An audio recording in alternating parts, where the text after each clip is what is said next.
প্রথমার্ধে জাতীয় সংসদ নির্বাচন জানালেন সিইসি। রোববার হালনাগাদ ভোটার তালিকা প্রকাশ করবে কমিশন। তুহিন হত্যাকাণ্ডের প্রধান আসামি কেটু মিজান সহ 7 জনের 2 দিন করে রিমান্ড। বিভিন্ন স্থানে সাংবাদিকদের প্রতিবাদ সমাবেশ। শুধু পরিবর্তন নয়, ভালো কিছু চায় দেশের মানুষ, মন্তব্য তারেক রহমানের। নেতাকর্মীদের মাঝে গণতন্ত্রের চর্চা বাড়ানোর তাগিদ। ছাত্র রাজনীতি বন্ধ নয়, কল্যাণমুখী করার তাগিদ ঢাবির বিভিন্ন সংগঠনের। বিশ্ববিদ্যালয়ের শিক্ষার্থীদের দাবি পূরণ করবে কর্তৃপক্ষ। চাঁপাইনবাবগঞ্জের সোনা মসজিদ স্থল বন্দরের রাজস্ব ঘাটতি 214 কোটি 61 লাখ টাকা। অধিক শুল্কযুক্ত পণ্যের আমদানি।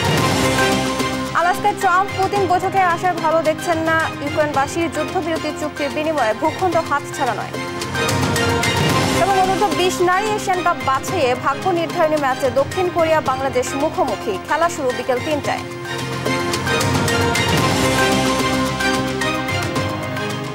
দেখছিলেন শিরোনাম সংবাদ। সকালের সঙ্গে আছি আমি আয়েশা বুবলি। এবার বিস্তারিত। আগামী বছর ফেব্রুয়ারির প্রথমার্ধে ত্রয়োদশ জাতীয় সংসদ নির্বাচন অনুষ্ঠিত হবে বলে জানিয়েছেন প্রধান নির্বাচন কমিশনার এএমএম নাসির উদ্দিন। শনিবার বিকেলে রংপুরে আইনশৃঙ্খলা রক্ষাকারী বাহিনীর সঙ্গে বৈঠক শেষে তিনি কথা জানান।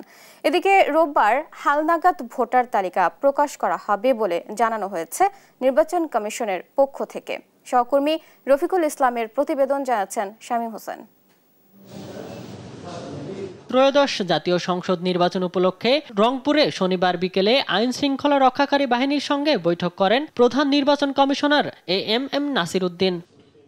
বৈঠকে তিনি আগামী বছর ফেব্রুয়ারির প্রথমার্ধে ত্রয়োদশ জাতীয় সংসদ নির্বাচন অনুষ্ঠিত হবে এমন আশাবাদ ব্যক্ত করেন। ইলেকশন তো ফেব্রুয়ারির প্রথমার্ধে হবে, ইনশাআল্লাহ নেক্সট ফেব্রুয়ারির প্রথমার্ধে হবে। সময় আসলে দেখতে পাবেন যে আমরা কাদেরকে কাজে লাগাচ্ছি, কাদের মাধ্যমে এই ইলেকশনটা পরিচালনা করার উদ্যোগ নিয়েছি, দেখবেন আপনারা। এর আগে সকালে এক মত বিনিময় সভায় তিনি বলেন, নানা কারণে বিগত 3 নির্বাচন প্রশ্নবিদ্ধ ছিল, তাই এবার ভোটারদের আস্থা বাড়িয়ে কেন্দ্রমুখী করা সহ বিশ্বমানের নির্বাচন উপহার দেওয়ার কথা জানান সিইসি।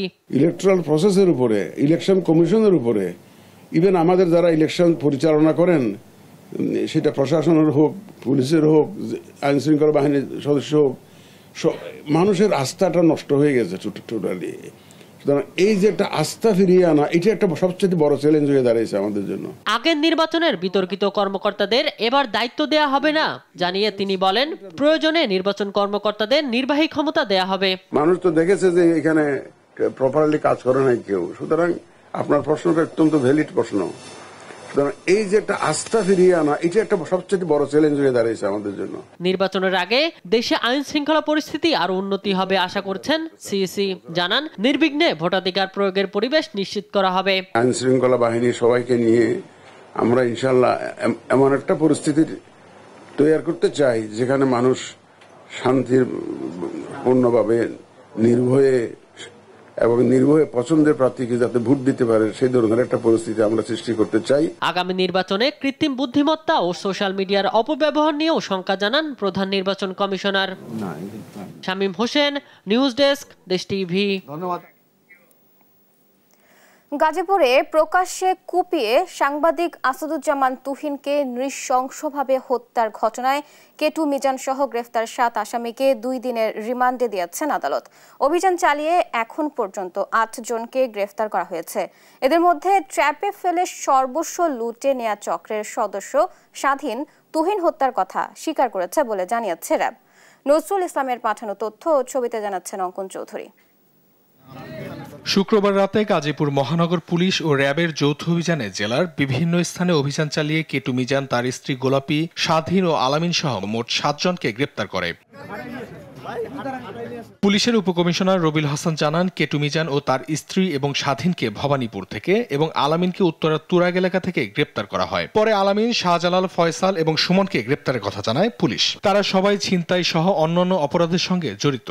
তুহিন হত্যাকাণ্ডে সরাসরি জড়িত থাকার কারণে ফয়সাল ওরফে কেটু মিজান, গোলাপী বেগম এবং স্বাধীন, এদের 3 জনকে গ্রেপ্তার করা হয়েছে ভবানীপুর থেকে গাজীপুরের, এবং এবং ডিএমপি তুরাগ থানা থেকে আলামিনকে গ্রেপ্তার করা হয়েছে। গ্রেপ্তার স্বাধীন তুহিন হত্যায় জড়িত থাকার কথা স্বীকার করেছেন। স্বাধীন যতটুকু তার কথাই বলেছে, সে হচ্ছে বাস ড্রাইভার, সে সে 8-9 বছর ধরে এখানে আছে এবং যেভাবে গ্রুপের সাথে আছে তা আমার তো মনে হচ্ছে যে সে একটা গ্রুপের সদস্য।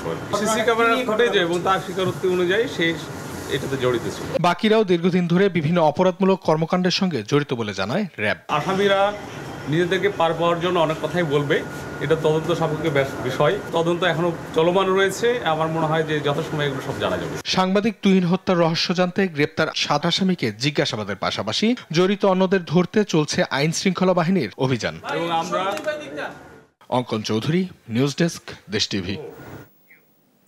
গাজীপুরে সাংবাদিক আসাদুজ্জামান তুহিন হত্যায় 15 দিনের মধ্যে মামলার চার্জশিট দেওয়া হবে বলে জানিয়েছে গাজীপুর মেট্রোপলিটন পুলিশের কমিশনার ডিআইজি নাজমুল করিম খান।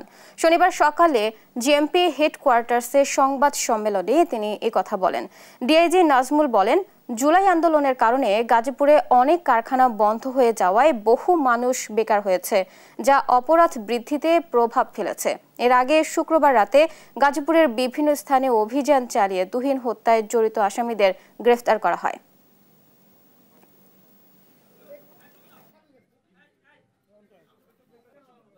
সার্বক্ষণিক একটি জায়গায় যখন 4 লক্ষ লোক যাওয়া আসা করে, সেখানে যে পরিমাণ ডেপ্লয় থাকার কথা, যে পরিমাণ ডেপ্লয় দেওয়ার কথা, সেই সক্ষমতা গাজীপুর মেট্রোপলিটনের পুলিশের নেই। এটি আমাদের ব্যর্থতা। নিশ্চয়ই একটা কর্মপদ্ধতি আমরা গ্রহণ করেছি। আজকে সকালে আমরা ব্রিফিং করেছি। আমরা এই কর্মপদ্ধতিটি আমরা মিডিয়ার সামনে বলতে চাই না। কর্মপদ্ধতি বলে দিলে আর কাজ করা যায় না। আমরা এরপর থেকে যে কর্মপদ্ধতি নিয়েছি সেই কর্মপদ্ধতি নিশ্চয়ই আমরা দেখবেন, আমরা নিশ্চয়ই রেজাল্ট পাবো। এদিকে গাজীপুরে সাংবাদিক তুহিন হত্যার প্রতিবাদে দেশের বিভিন্ন স্থানে বিক্ষোভ সমাবেশ হয়েছে। এ সময় খুনিদের দ্রুত গ্রেফতার করে কঠোর শাস্তি দাবি করেন বক্তারা।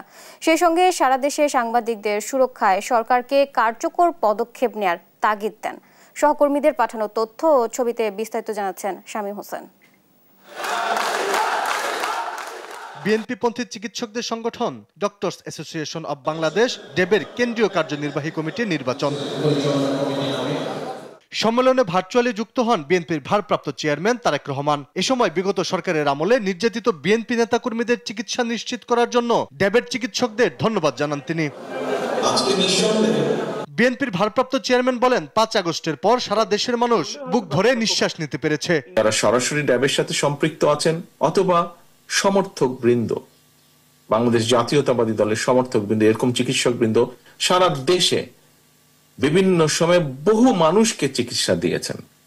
আমি সেই সকল নির্যাতিত মানুষ যাদেরকে আপনারা চিকিৎসা দিয়েছেন, ডাক্তার সমাজ, ড্যাবের সদস্যবৃন্দের চিকিৎসা দিয়েছেন, এই সকল মানুষগুলো চিকিৎসা প্রাপ্ত সকল মানুষের পক্ষ থেকে আপনাদেরকে আন্তরিকভাবে ধন্যবাদ। ড্যাবের প্রতি আহ্বান জানিয়ে বিএনপির মহাসচিব বলেন, ভবিষ্যতে যে চিকিৎসক তৈরি হবেন সেই চিকিৎসকেরা সত্যিকার অর্থে যেন দেশের জন্য কাজ করেন এবং আপনারা ভবিষ্যৎ যে চিকিৎসক তৈরি করবেন সেই চিকিৎসকেরা সত্যিকার অর্থেই পৃথিবীর অন্যান্য যে কোনো দেশের চিকিৎসার সঙ্গে তারা কম্পিট করতে পারেন, সেই অবস্থা তৈরি করবেন। দেশের পারস্পরিক হিংসা জিজ্ঞাসার মাধ্যমে যে কালচার তৈরি হয়েছে তা থেকে সবাইকে বিরত থাকার আহ্বানও জানান বিএনপির এই নেতা।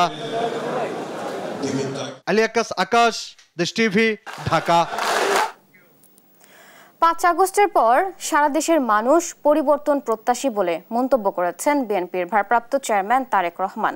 আর তারেক রহমানই দেশের ভবিষ্যৎ প্রধানমন্ত্রী বলে জানিয়েছেন বিএনপির মহাসচিব মির্জা ফখরুল ইসলাম আলমগীর। দুপুরে রাজধানীর কাকরাইলে ডক্টরস অ্যাসোসিয়েশন অব বাংলাদেশ ড্যাবের জাতীয় সম্মেলনে যোগ দিয়ে এসব কথা বলেন তারা। আলী আকাশের রিপোর্ট।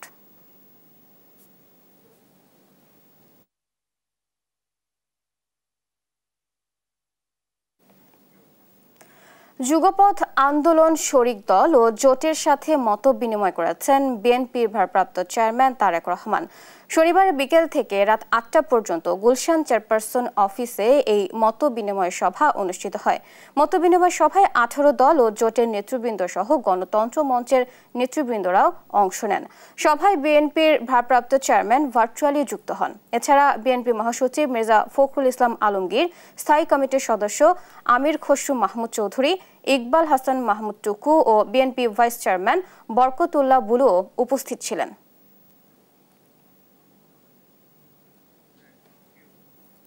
কিছু কিছু রাজনৈতিক দল বিভিন্ন ইস্যু বের করে নির্বাচন বানচালের চেষ্টা করছে, তবে তা জনগণ ভালোবাসে না বলে মন্তব্য করেছেন বিএনপির স্থায়ী কমিটির সদস্য মির্জা আব্বাস। শনিবার বিকেলে নয়াপল্টনে বিএনপির কেন্দ্রীয় কার্যালয়ের সামনে জাসাস ঢাকা মহানগর দক্ষিণ আয়োজিত এক আলোচনা সভায় প্রধান অতিথির বক্তব্যে তিনি এই কথা বলেন। এ সময় তিনি আরও বলেন, সদ্য ফোটা একটি রাজনৈতিক দল যারা এখনো রাজনৈতিক অবয়বেই আসতে পারেনি, তারা রাষ্ট্র পরিচালনাকে মনে করছে অ্যাডভেঞ্চার। তারা উদ্দেশ্যমূলকভাবে বিএনপির অনবরত বদনাম করে যাচ্ছে বলেও মন্তব্য করেন মির্জা আব্বাস। আরো কিছু দল আছে, বাংলাদেশের রাজনৈতিক দল আছে, তারাও চায় না নির্বাচনটা হোক। তারা নির্বাচনের কথা মুখে বলে, কিন্তু অন্তরে তারা নির্বাচনের কথা বলে না, কারণ তাদের একটা ধারণা জন্মেছে নির্বাচন হলেই বিএনপি ক্ষমতায় আসবে। হলে ছাত্র রাজনীতি নিয়ে সাধারণ শিক্ষার্থীদের দাবি পূরণ করতে চায় ঢাকা বিশ্ববিদ্যালয় প্রশাসন, এমনটি জানিয়েছেন বিশ্ববিদ্যালয়ের উপাচার্য অধ্যাপক নিয়াজ আহমেদ খান। শনিবার বিশ্ববিদ্যালয়ের প্রভোস্ট স্ট্যান্ডিং কমিটির সভা শেষে ব্রিফিংয়ে এই সিদ্ধান্ত জানান তিনি।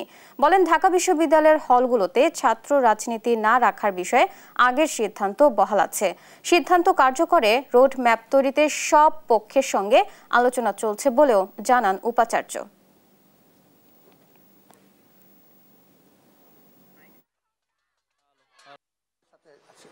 আজকে তো আমরা গতকালকে তো আমরা 17 জুলাইয়ের যে সমঝোতাটা হয়েছিল তার আলোকে একটা পরিষ্কার আমরা একটা ডিক্লারেশন দিয়েছি। সেটি বাস্তবায়ন করবার জন্য এখন আমাদের যে কর্মপন্থা নির্ধারণ করতে হবে, এটা অনেক খুঁটিনাটি বিষয় আছে, আইনগত বিষয় আছে, আমাদের সাংগঠনিক কর্মকাণ্ড, সামনে যেহেতু ডাকসু আছে, আমরা সবাই ডাকসুর ব্যাপারে আগ্রহী, ছাত্র সংগঠনের বড় একটা দাবি। তাহলে সেই ক্ষেত্রে আমাদের হল পর্যায়ে যখন রাজনীতির রূপরেখা কেমন হবে ডাকসুকে কেন্দ্র করে, সেটা একটা বিবেচনার বিষয় আছে। এই জন্য আমরা এখন যেটা করছি যে আজকে আমরা ওই বিস্তারিত কর্মপন্থাটা ঠিক করার চেষ্টা করছি, যেটা একটা গাইডলাইন আকারে আমাদের উপস্থাপন করা হবে। এদিকে ডাকসু নির্বাচন সামনে রেখে ক্যাম্পাসে ছাত্র রাজনীতি বন্ধ করা এক ধরনের ষড়যন্ত্রের অংশ বলে অভিযোগ করেছে ঢাকা বিশ্ববিদ্যালয়ের ছাত্রদল। সব পক্ষের ছাত্রদের সঙ্গে বসে সিদ্ধান্ত নেয়ার কথা বলল ছাত্র শিবির। আবাসিক বা একাডেমিক কেন্দ্রিক ছাত্র রাজনীতি না রাখার পক্ষে গণ অধিকার পরিষদ। সব ছাত্র রাজনৈতিক দল ও সাধারণ ছাত্রদের মতামতের ভিত্তিতে ভবিষ্যৎ রাজনৈতিক বন্দোবস্ত করার প্রস্তাবও আছে নেতাদের। হাসান আল মাহমুদের রিপোর্ট। ঢাকা বিশ্ববিদ্যালয়ের হলগুলোতে ছাত্র রাজনীতি নিষিদ্ধের দাবিতে শিক্ষার্থীদের বিক্ষোভের পাল্টা কর্মসূচি হিসেবে শনিবার বিকেলে ক্যাম্পাসে তালি মিছিল করেছে ছাত্রদল। ডাকসু নির্বাচন সামনে রেখে ক্যাম্পাসে ছাত্র রাজনীতি বন্ধের দাবি ষড়যন্ত্রের অংশ বলে অভিযোগ ছাত্রদলের। বাংলাদেশকে ঘিরে যে ধরনের রাজনৈতিক ষড়যন্ত্র চালু হয়েছে, এটি একটি ষড়যন্ত্রের অংশ। রাজনীতিটা কিভাবে পরিচালিত হতে পারে, শিক্ষার্থীদের কল্যাণে কিভাবে হতে পারে, সেটি নিয়ে বিশ্ববিদ্যালয় প্রশাসনের সাথে আলাপ আলোচনা হতে পারে। হল ও একাডেমিক এরিয়া রাজনীতি ক্যাম্পাসে আবারও নিপীড়নের পরিবেশ ফিরিয়ে আনবে বলে আশঙ্কা ছাত্র অধিকার পরিষদের। সংগঠনের নিয়ন্ত্রণ ক্যাম্পাসের বাইরে থেকে কোনো বৃহৎ রাজনৈতিক দলের কেউ যদি করে, তাহলে সে যখন নির্দেশ দিবে তখনই তো আবার ঠিক আছে সেই আপনার সাদ্দাম ইনানদের মতো, সৈকত শয়নদের মতো অন্যরা আমাদের উপর হামলে পড়বে। ঠিক ক্যাম্পাসে আর একটা ছাত্রলীগ তৈরি হবে। হল রাজনীতির সঙ্গে নিজেদের সম্পৃক্ততা নেই জানিয়ে ছাত্র শিবির জানায়, বিশ্ববিদ্যালয় প্রশাসনের উচিত সব পক্ষের ছাত্রদের সঙ্গে বসে সিদ্ধান্ত নেয়া। আর বাম সংগঠনগুলো কমিটির তালিকা প্রকাশে গুরুত্ব দিচ্ছে। বিশ্ববিদ্যালয় প্রশাসনের এখন দ্রুততম সময়ের মধ্যে যেটা উচিত সেটা হচ্ছে প্রত্যেক স্টেক হোল্ডারের সাথে বসে একটা কনসেনসাসের ভিতরে মাধ্যমে সবার ঐক্যমতের ভিত্তিতে একটা লিখিত ফরম্যাটে নিয়ে আসা। এখন কোনো দলীয় সরকার ক্ষমতায় নাই, এই অবস্থায় আপনি সবগুলো সংগঠনকে ডাকেন না, সবগুলো সংগঠনকে ডাইকে বরং উল্টা কথা বলেন যে রাজনীতি প্রকাশ্য করতে হবে। ফলে বিশ্ববিদ্যালয়ে এই ধরনের সিদ্ধান্ত নিতে হলে সিনেট সিন্ডিকেটের মাধ্যমে মূলত এই সিদ্ধান্ত নিতে হয়, এবং এইটা আসলে যে সিদ্ধান্ত নিতে পারে যেটা হলো এখতিয়ারভুক্ত যতটুকু আছে ততটুকু। রাজনৈতিক পরিস্থিতি স্বাভাবিক রাখতে ক্যাম্পাসে সব পক্ষের মতামতের ভিত্তিতে নতুন বন্দোবস্তের দাবি ছাত্র ফেডারেশন সহ কয়েকটি দলের। সাধারণ শিক্ষার্থী যারা, তাদের সেন্টিমেন্ট, তাদের যে মতামত, সেটাকে গুরুত্ব দিয়ে এখন আমাদের সবার একটা সামাজিক একটা চুক্তিতে, ক্যাম্পাসের একটা চুক্তিতে আসা প্রয়োজন। হাসান আল মাহমুদ, দেশ টিভি, ঢাকা। রাজধানীর নিউ মার্কেটে অভিযান চালিয়ে ১,১০০-র বেশি ধারালো অস্ত্র উদ্ধার করেছে বাংলাদেশ সেনাবাহিনী। উদ্ধার হওয়া অস্ত্রের মধ্যে রয়েছে সামুরাই, চাপাতি, চাইনিজ কুড়াল সহ বিভিন্ন ধরনের ধারালো অস্ত্র। এ সময় দোকানের মালিক ও কর্মচারীদের মধ্যে ৯ জনকে আটক করে সেনাবাহিনী। বিস্তারিত ইউসুফ ভুঁইয়ার রিপোর্ট। রাজধানীর নিউ মার্কেটে ধারালো অস্ত্রের বিক্রয় কেন্দ্র ও গুদামের সন্ধান পেয়ে অভিযান চালায় বাংলাদেশ সেনাবাহিনী। এ সময় সামুরাই, চাপাতি, চাইনিজ কুড়াল, বাংলা কুড়াল ও চাকু সহ প্রায় ১,১০০-র অধিক ধারালো অস্ত্র উদ্ধার করে তারা। শনিবার রাতে নিউ মার্কেটের 3টি দোকান থেকে এসব অস্ত্র উদ্ধার করে সেনাবাহিনী সদস্যরা। এ সময় দোকানের মালিক ও কর্মচারীদের মধ্যে ৯ জনকে আটক করা হয়। এই বিষয়ে রাতেই সরওয়ার্দী মেডিকেল কলেজ আর্মি ক্যাম্পে সংবাদ সম্মেলন করে সেনাবাহিনী। সংবাদ সম্মেলনে সেনাবাহিনীর ইস্ট বেঙ্গল রেজিমেন্ট 23-এর অধিনায়ক লেফটেন্যান্ট কর্নেল নাজিম আহমেদ বলেন, ঢাকার বিভিন্ন জায়গায় কিশোর গ্যাংয়ের শোডাউনে এ ধরনের অস্ত্র দেখা যায়, যা সন্ত্রাসীদের হাতে তুলে দিচ্ছে একটি চক্র। এই আইটেমগুলো সিক্রেটলি বিক্রি করা হচ্ছে এবং কাইন্ড অফ হোম ডেলিভারি দেওয়া হচ্ছে। এবং এই আইটেমগুলো কিন্তু আমরা যেটা দেখেছি যে খুব বেশি দিন ধরে তাদের কাছে ছিল তা না। রিসেন্টলি গত 3-4 মাস ধরে এগুলো বিশাল আকারে মজুত করা হয়েছে এবং এগুলো বিভিন্ন সন্ত্রাসীদের হাতে দেখা যাচ্ছে। কিশোর গ্যাংয়ের কার্যকলাপ বন্ধে এ ধরনের অস্ত্র উদ্ধার অভিযান আরও চলবে বলেও জানান তিনি। কিশোর গ্যাংয়ের দৌরত্ব বন্ধ করতে হবে এবং ইনশাল্লাহ আমরা তা বন্ধ করবই। আপনাদের আশেপাশে কেউ ধারালো অস্ত্রের অবৈধ ব্যবসা করলে আমাদের নিকটস্থ সেনা ক্যাম্পে খবর দিবেন। দেশের আইন শৃঙ্খলা রক্ষায় বাংলাদেশ সেনাবাহিনীর দৃঢ় অবস্থানে রয়েছে। এ সময় ব্যবসায়ীদের এসব অস্ত্র বিক্রি বন্ধের অনুরোধ জানিয়ে জনগণকেও সচেতন থাকার আহ্বান জানান এই সেনা কর্মকর্তা। আপনারা কেউ এই ধরনের সামুরাই, চাপাতি বা ধারালো অস্ত্র বিক্রি করবেন না। ইউসুফ ভুঁইয়া, দেশ টিভি, ঢাকা। সাবেক সরকারি কর্মকর্তা ABM আব্দুস সাত্তার নাম উল্লেখ না করে কয়েকজন উপদেষ্টার বিরুদ্ধে যে অভিযোগ করেছেন তা ভিত্তিহীন বলে দাবি করেছেন মন্ত্রিপরিষদ সচিব ডক্টর শেখ আব্দুর রশিদ। কারো অসদাচরণের বিশ্বাসযোগ্য প্রমাণ থাকলে তা যথাযথ আইনগত ও তদন্তকারী কর্তৃপক্ষের কাছে জমা দেওয়ার আহ্বান জানিয়েছেন তিনি। শনিবার রাতে এক বিবৃতিতে এই আহ্বান জানান মন্ত্রিপরিষদ সচিব। বিবৃতিতে বলা হয়েছে, প্রমাণ উপস্থাপন বা ব্যক্তিদের শনাক্ত না করে ঢালাওভাবে অভিযোগ করা দায়িত্ব জ্ঞানহীন এবং জন আস্থার জন্য ক্ষতিকর। অন্তর্বর্তী সরকারের 8 জন উপদেষ্টার সীমাহীন দুর্নীতির প্রমাণ নিজের কাছে রয়েছে বলে শুক্রবার এক অনুষ্ঠানে দাবি করেন বিএনপি চেয়ারপারসন খালেদা জিয়ার একান্ত সচিব ABM আব্দুস সাত্তার। মন্ত্রিপরিষদ সচিবের বিবৃতিতে আরও বলা হয়েছে, প্রশাসন স্বচ্ছতা, সততা এবং জবাবদিহির প্রতি প্রতিশ্রুতিবদ্ধ।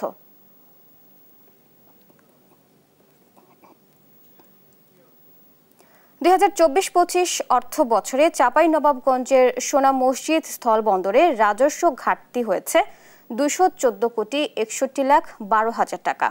ফল, কৃষিপণ্য, পাথর সহ বিভিন্ন অধিক শুল্কযুক্ত পণ্যের আমদানি কমায় রাজস্ব ঘাটতি হয়েছে বলে দাবি আমদানিকারক, ব্যবসায়ী ও বন্দর সংশ্লিষ্টদের।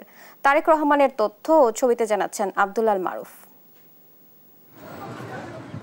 ২০২৪-২৫ অর্থ বছরের শুরু থেকেই আন্দোলন সংগ্রামে অস্থিতিশীল হয়ে পড়ে সারা দেশ। সরকার পতনের পর সম্পর্কের অবনতি হয় বাংলাদেশ ভারতের মধ্যে। এর প্রভাব পড়ে আমদানি রপ্তানি কার্যক্রমেও। গেল অর্থ বছরে চাঁপাইনবাবগঞ্জের সোনা মসজিদ স্থলবন্দরে রাজস্ব ঘাটতি হয়েছে ২১৪,৬১,০০,০০০ টাকা। আমদানিকারক ও ব্যবসায়ীরা জানান, পুরো অর্থ বছর জুড়েই ছিল অস্থিতিশীল পরিস্থিতি। এমনকি দুই দেশের সম্পর্কের অবনতি, ডলার সংকটে চাহিদা মতো পণ্যের অর্ডার দিতে না পারা, ব্যবসায়ীদের ভিসা না দেয়া ও রাজনৈতিক সংকটে সোনা মসজিদ স্থলবন্দরে গতি কমেছে আমদানি রপ্তানিতে।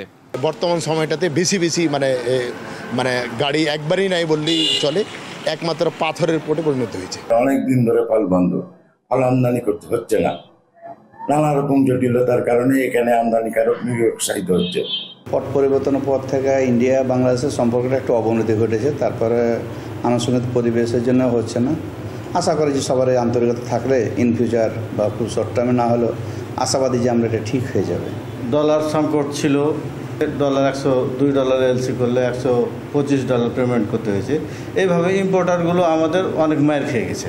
বর্তমান সরকারের আমদানি নির্ভরতা কমানোর উদ্যোগের কারণে রাজস্ব ঘাটতি হয়েছে বলে দাবি কাস্টমস কর্মকর্তাদের। আলু, পেঁয়াজ ও গুড় সহ কৃষিপণ্য না আসায় রাজস্ব ঘাটতির অন্যতম কারণ বলে দাবি তাদের। সরকার খুবই প্রচেষ্টার মাধ্যমে আমদানি নির্ভরতা কমিয়েছে ইন্ডিয়া থেকে। কাঁচামরিচ, পেঁয়াজ এগুলোর দাম বেশি থাকার কারণে আমদানি বেশি ছিল, কিন্তু এবছর দেখা যাচ্ছে ইন্ডিয়া থেকে এগুলো আমদানি করা লাগছে না, ইন্ডিয়া বা পার্শ্ববর্তী দেশ থেকে। এটা একটা কারণ। সোনা মসজিদ স্থলবন্দরে 1122 কোটি 41,59,000 টাকা লক্ষ্যমাত্রার বিপরীতে আয় হয়েছে 907 কোটি 80,47,000 টাকা। আব্দুল আল মারুফ, নিউজ ডেস্ক, দেশ টিভি। দিনাজপুরে আমন রোপণে ব্যস্ত সময় পার করছেন চাষিরা। বৃষ্টিতে কিছুটা স্বস্তি পেলেও উৎপাদন খরচ বাড়ার অভিযোগ তাদের। আমন চাষে পরামর্শ ও কারিগরি সহযোগিতা দেওয়ার দাবি কৃষি বিভাগের। হারুনুর রশিদের তথ্য ও ছবিতে জানাচ্ছেন আব্দুল আল মারুফ। দিনাজপুর বিরল উপজেলার বানিয়াপাড়া গ্রামের কৃষক শুকুর আলী কদিন আগে সেচ মেশিনের সাহায্যে জমিতে পানি দিয়ে ধানের চারা রোপণ করেন। চলতি মৌসুমে 3 বিঘা জমিতে ব্রি 51 জাতের ধান আবাদ করেন এই কৃষক। বৃষ্টি এবং আবহাওয়া উপযোগী থাকায় কিছুটা স্বস্তিতে আছেন। তবে বেশিরভাগ কৃষকের অভিযোগ সার ও কীটনাশকের দাম বেশি, কিনতে হিমশিম খেতে হচ্ছে। এই বিষয়টা দেখুক এবং গুরুত্বরে তাক দেখার দরকার, একটা কৃষক যাতে মারা না যায়, কৃষক যাতে একটু লাভবান হয়, কৃষক বাঁচলে দেশ বাঁচবে। সারের দামটা যদি একটু কমায় তাহলে আমাদের কৃষি খুশি উঠে যায়।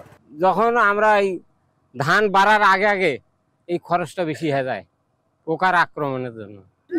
উদ্যমুখী দাম এই তুলনায় আমাদের পোষায় না আর কি।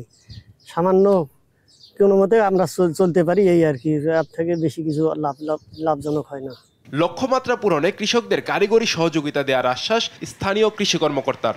দিনাজপুর জেলায় এবছর রোপা আমনে 2,60,860 হেক্টর জমির লক্ষ্যমাত্রা নির্ধারিত হয়েছে। এই মৌসুমে সবচেয়ে যেটি উপকরণ দরকার, এখন কৃষকদের সার প্রয়োজন হবে। আমরা সার ব্যবস্থাপনাকে সঠিক রাখার জন্য সুষম মাত্রায় যাতে সার প্রয়োগ করে সে বিষয়ে পরামর্শ দিচ্ছি এবং এখন পর্যন্ত আমাদের পর্যন্ত দাম অতিরিক্ত নিয়েছে অভিযোগ আসে নাই। কৃষি পণ্য সহজলভ্য করা গেলে আমন চাষে কৃষকরা আরো বেশি উদ্বুদ্ধ হবেন বলে আশা কৃষি সংশ্লিষ্টদের। আব্দুল আল মারুফ, নিউজ ডেস্ক, দেশ টিভি। বরিশালের বাবুগঞ্জের দুর্গাসাগর পর্যটন কেন্দ্রে হরিণ নিখোঁজের ঘটনায় স্থানীয়দের মাঝে চাঞ্চল্যকর সৃষ্টি হয়েছে। সিসিটিভি ক্যামেরা অকেজো থাকায় এই ঘটনায় কাউকে শনাক্ত করতে পারেনি কর্তৃপক্ষ। হরিণ উদ্ধারে তদন্ত করছে পুলিশ। শাকিল মাহমুদের রিপোর্ট জানাচ্ছেন আব্দুল আল মারুফ। বরিশালের বাবুগঞ্জ উপজেলার দুর্গাসাগর দিঘিতে প্রায় 10 বছর যাবৎ ময়ূর, খরগোশ ও হরিণ সহ নানা প্রজাতির প্রাণী পালন করছে জেলা প্রশাসন, যা দেখতে ভিড় জমান দূর দূরান্ত থেকে ছুটে আসা মানুষ। গেল 3 আগস্ট দুর্গাসাগরে খাঁচাবন্দি থাকা 13টি হরিণের মধ্যে একটি হরিণ নিখোঁজ হয়ে যায়। দায়িত্বে অবহেলা ও পর্যাপ্ত নিরাপত্তার অভাবে হরিণ নিখোঁজ হতে পারে বলে দাবি করছেন দর্শনার্থীরা। অনেক দর্শনার্থীরা আসেন ঘুরতে, তো এখানে যে অবস্থায় আছে জায়গাটা, হরিণগুলো বিগত দিনে যেভাবে ছিল এটা কোনোভাবেই নিরাপত্তা ব্যবস্থা ছিল না। এখানে আরো নিরাপত্তা ব্যবস্থা বাড়ানো উচিত। কর্তৃপক্ষই বলতে পারবে আসলে এই জিনিসগুলো কোথায় যাচ্ছে, কোথায় গায়েব হচ্ছে, দায়বদ্ধ কর্তৃপক্ষ। সিসি ক্যামেরা নাই, সিসি ক্যামেরা তো এখন দেখা যায়, আগে ছিল এখন তো নাই। দায়িত্বে অবহেলা আর দীর্ঘদিন সিসি ক্যামেরা অকেজো থাকায় হরিণ নিখোঁজের ঘটনায় কাউকে শনাক্ত করতে পারছে না জেলা প্রশাসন। সকালে খাবার দেয়, সারাদিন পরিচর্যা করে, সন্ধ্যার সময় তালা মারিয়া চাবি জমা দিয়া ও রাতে এখান থেকে চলে যায়। পরদিন আর এক গ্রুপ আসে, তাদেরকে তারা বুঝাই দেয়। ওই বুঝাইতে গিয়ে দেখছে যে হরিণ একটি নাই। তো এই পর্যন্ত আমরা জানি এবং ঊর্ধ্বতন কর্তৃপক্ষকে জানাই তাৎক্ষণিক, এবং আমি নিজে এবং সাথে জামাল স্টাফ তাকে নিয়ে আমি থানায় যাই, জিডি এন্ট্রি করি। দীর্ঘদিন সিসি ক্যামেরা অকেজো থাকার কথা স্বীকার করে তদন্তের কথা জানালেন উপজেলা নির্বাহী কর্মকর্তা। সেই সঙ্গে হরিণ নিখোঁজের ঘটনায় জড়িতদের বিরুদ্ধে আইনি পদক্ষেপ নেওয়ার কথা জানালেন জেলা প্রশাসক। সিসিটিভি যে ক্যামেরাটা নষ্ট, অনেকদিন ধরে নষ্ট বলতেছিল। পুলিশের মতো তদন্ত করতেছে, আমরা চেষ্টা করতেছি ফাইন্ড আউট করার জন্য, অপরাধীকে ধরার জন্য। জানার সাথে সাথে থানায় জিডি করা হয়েছে এবং ইউনো এবং থানার ওসি আসছে গিয়েছে ওখানে তদন্ত করতে এই বিষয়টা নিয়ে। না, এত বললাম জিডি করা হয়েছে, তদন্ত করে ব্যবস্থা গ্রহণ করা হবে। দুর্গাসাগর পর্যটন কেন্দ্রে পালিত প্রাণীদের প্রতি আরো দায়িত্বশীল হওয়ার আহ্বান দর্শনার্থীদের। আব্দুল আল মারুফ, নিউজ ডেস্ক, দেশ টিভি। আজ বিশ্ব বরেন্দ্র চিত্রশিল্পী SM সুলতানের 101তম জন্মবার্ষিকী। সুলতান ফাউন্ডেশন ও জেলা প্রশাসনের উদ্যোগে আয়োজন করা হয়েছে বিভিন্ন আয়োজন। এদিকে সুলতানের সংগ্রহশালাকে পর্যটন কেন্দ্র হিসেবে গড়ে তোলার দাবি দর্শনার্থীদের। নড়াইল থেকে শরীফুল ইসলামের পাঠানো তথ্য ও চিত্রের ডেস্ক রিপোর্ট। 1924 সালের 10 আগস্ট তৎকালীন মহকুমা শহর নড়াইলের চিত্রা নদীর পাশে মাছিমদিয়া গ্রামে জন্মগ্রহণ করেন শেখ মোহাম্মদ সুলতান। তার পিতা মোহাম্মদ মেসের আলী ও মাতা মোসাম্মদ মাজু বিবির দেওয়া নাম ছিল লাল মিয়া। SM সুলতান তার জীবনের মূল সুর ছন্দ খুঁজে পেয়েছিলেন চিত্রশিল্পে।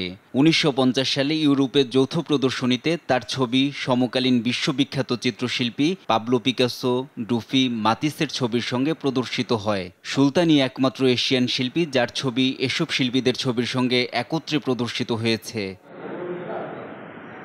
সুলতানের শিশু স্বর্গের আর্ট স্কুলে চিত্রাঙ্কনের প্রতি ঝোঁক রয়েছে শিশুদের। হতে চায় সুলতানের মতো বরেণ্য শিল্পী। আমাদের এখানটায় ফল ফুল এবং নানা ধরনের ছবি আঁকা শেখায়। আমি বড় হয়ে SM সুলতানের মতো একজন চিত্রশিল্পী হতে চাই। 2 বছর ধরে ছবি আঁকা শিখি। আমি অনেক দৃশ্য আঁকা শিখছি। আমি এর আগে কিছু পারতাম না। এখানে এসে আমি অনেক গর্বিত বোধ করতেছি। শিল্পীর সংগ্রহশালা ঘিরে পর্যটন কেন্দ্র করার দাবি ঘুরতে আসা দর্শনার্থীদের। আমাদের এই নড়াইলকে ঘিরে SM সুলতানকে ঘিরে একটা পর্যটন কেন্দ্র হিসেবে গড়ে উঠবে সুলতানের এই ঐতিহ্যকে ধরে রাখার জন্য।